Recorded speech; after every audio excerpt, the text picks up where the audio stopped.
La mayoría de las personas cree que las crisis financieras aparecen de la nada. Un día todo parece estable, las bolsas suben, los bancos se reparten créditos como si el dinero fuera infinito y los expertos aseguran que la economía está más fuerte que nunca. Luego, en cuestión de semanas, todo se derrumba. Empresas quebrando, millones perdiendo empleos, familias enteras atrapadas en deudas imposibles de pagar. Pero aquí viene la parte inquietante. Las señales siempre estuvieron ahí. El problema es que casi nadie quiso verlas. Y lo más impactante es que los errores se repiten una y otra vez. Cambian los nombres, cambian las tecnologías y cambian los protagonistas, pero el comportamiento humano sigue siendo exactamente el mismo. ¿Por qué seguimos cayendo en las mismas trampas incluso después de siglos de historia financiera? ¿Por qué cada generación está convencida de que esta vez será diferente? Curiosamente, una de las mayores lecciones no comenzó con bancos gigantes ni con computadoras avanzadas. Todo arrancó con algo tan simple que hoy parece absurdo. Flores. Sí, flores. En los Países Bajos del siglo XVII, la economía estaba explotando en riqueza. El comercio internacional convertía a Holanda en una potencia mundial y el dinero circulaba por todas partes. Era una época de prosperidad descomunal. La creación de la Compañía Holandesa de las Indias Orientales marcó el nacimiento del capitalismo moderno y también el surgimiento de la primera bolsa de valores organizada. Y cuando aparece el dinero fácil, aparece también algo todavía más peligroso: la idea de que los precios nunca van a bajar. Los tulipanes se transformaron en símbolos de lujo. Tener uno raro era una muestra de prestigio. Hasta ahí todo parecía normal. El problema llegó cuando la gente dejó de comprar flores por gusto y comenzó a comprarlas únicamente para venderlas más caras al día siguiente. Ahí nació la especulación descontrolada. El mercado perdió completamente la lógica. Algunos bulbos alcanzaron precios equivalentes a varios años de salario de un trabajador especializado.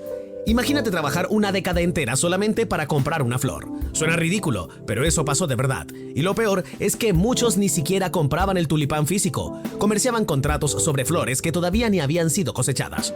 ¿Te suena familiar? Porque siglos después volveríamos a ver exactamente la misma película con productos financieros mucho más sofisticados. La euforia era tan extrema que nadie quería quedarse fuera. Cuando todos ganan dinero rápido, el miedo cambia de forma y ya no temes perder, temes perderte la oportunidad. Ese es uno de los patrones más peligrosos de cualquier crisis financiera: el exceso de confianza. Las personas empiezan a convencerse de que el precio seguirá subiendo para siempre. Los argumentos dejan de importar, la lógica desaparece, y quien duda parece tonto frente a quienes se enriquecen rápido, hasta que todo explota. Cuando la burbuja de los tulipanes colapsó en 1637, miles quedaron arruinados. Y aunque parezca una historia lejana, la psicología detrás de aquel desastre sigue viva hoy en día. Ahora bien, si las burbujas fueran solamente un problema de personas emocionadas, quizás no serían tan devastadoras. El verdadero desastre aparece cuando la regulación llega tarde o simplemente no existe. Y ahí entramos en otro momento histórico brutal: los años 20 en Estados Unidos. La economía crecía a toda velocidad.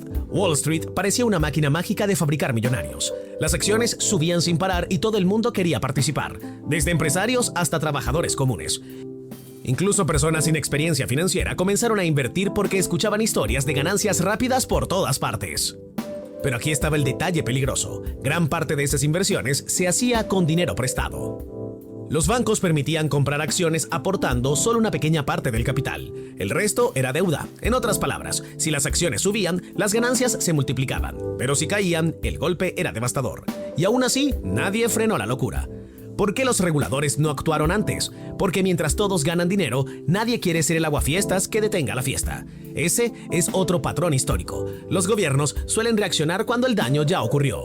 Durante los años previos al crack de 1929, el mercado estadounidense vivió una subida gigantesca. El Dow Jones pasó de niveles relativamente bajos a máximos históricos en menos de una década. Parecía imposible perder dinero, hasta que llegó octubre. El desplome fue salvaje. En cuestión de días, Wall Street se convirtió en un caos absoluto.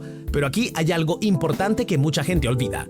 El desastre no terminó en un par de jornadas. La caída continuó durante años. El mercado perdió cerca del 90% de su valor desde el máximo hasta el fondo definitivo. Décadas enteras fueron necesarias para recuperar esos niveles. Y el impacto no se quedó dentro de la bolsa. Aquí es donde las cifras dejan de ser simples números y se convierten en tragedias humanas reales. Millones de personas quedaron desempleadas, familias completas perdieron sus ahorros, los salarios se desplomaron, la pobreza explotó.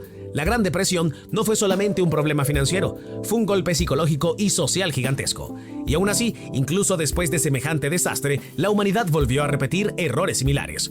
Porque entonces apareció otro ingrediente explosivo, las innovaciones financieras que casi nadie entiende del todo. Cada gran crisis viene acompañada de una nueva revolución que supuestamente elimina los riesgos del pasado. Y normalmente esa promesa termina saliendo carísima. En los años 80, por ejemplo, Wall Street entró en una nueva etapa de euforia. Las compras apalancadas se pusieron de moda. Empresas pequeñas utilizaban enormes cantidades de deuda para adquirir compañías gigantescas. Sonaba brillante, parecía ingeniería financiera de otro nivel. Y durante un tiempo funcionó. Los banqueros eran vistos como genios. Las operaciones multimillonarias aparecían constantemente en las noticias. Todo giraba alrededor del dinero rápido y las ganancias espectaculares. Pero el verdadero problema estaba escondido en otro lugar. Comenzaron a popularizarse sistemas automáticos de inversión diseñados para proteger a los inversores. Programas informáticos que prometían reducir pérdidas vendiendo acciones automáticamente si el mercado empezaba a caer. La idea parecía perfecta, demasiado perfecta. Porque cuando millones utilizan exactamente la misma estrategia al mismo tiempo, el resultado puede convertirse en una bomba. Eso fue lo que ocurrió en 1987. El mercado comenzó a bajar y los algoritmos reaccionaron vendiendo acciones masivamente. Esa presión aceleró todavía más la caída. Más ventas provocaban más miedo y el miedo provocaba todavía más ventas. El resultado fue histórico. El Dow Jones sufrió el peor desplome porcentual en un solo día de toda su historia. Una caída brutal que todavía hoy sigue impresionando. Y aquí aparece algo fascinante. Muchas veces las herramientas creadas para proteger al sistema terminan destruyéndolo. ¿No parece increíble esto? Pero todavía faltaba el ingrediente más peligroso de todos, el combustible que convierte una crisis en un incendio imposible de controlar, la deuda. Y ningún ejemplo moderno representa eso mejor que la crisis de 2008. Durante años, el crédito barato inundó la economía estadounidense. Conseguir préstamos era extremadamente fácil. Los tipos de interés bajos impulsaron una fiebre inmobiliaria gigantesca. Comprar viviendas parecía el negocio más seguro del planeta. Y ahí nació otra fase mortal para cualquier mercado. Los precios nunca bajan.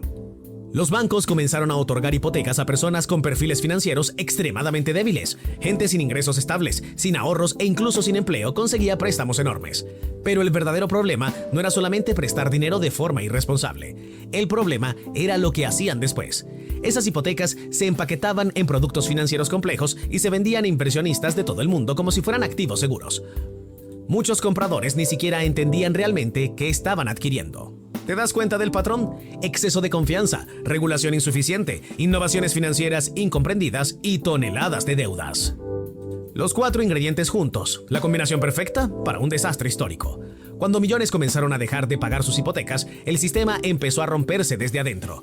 Las ejecuciones hipotecarias se dispararon, el mercado inmobiliario se desplomó. En algunas ciudades estadounidenses, las viviendas perdieron cerca de la mitad de su valor. Y entonces ocurrió algo que parecía imposible. Lehman Brothers cayó. Un banco con más de 150 años de historia desapareció en medio del caos. La quiebra fue tan gigantesca que paralizó el sistema financiero mundial. De repente, nadie confiaba en nadie. Los bancos dejaron de prestarse dinero entre sí y empresas enormes comenzaron a tambalearse. Millones perdieron empleos y hogares. Y otra vez, la historia mostró algo brutal. Cuando una burbuja explota, las consecuencias siempre terminan golpeando más fuerte a la gente común. Si te gustó este video, deja tu comentario, dale like, suscríbete y activa la campanita para no perderte el próximo contenido. Cuéntanos qué otra crisis o tema financiero te gustaría ver en los siguientes videos.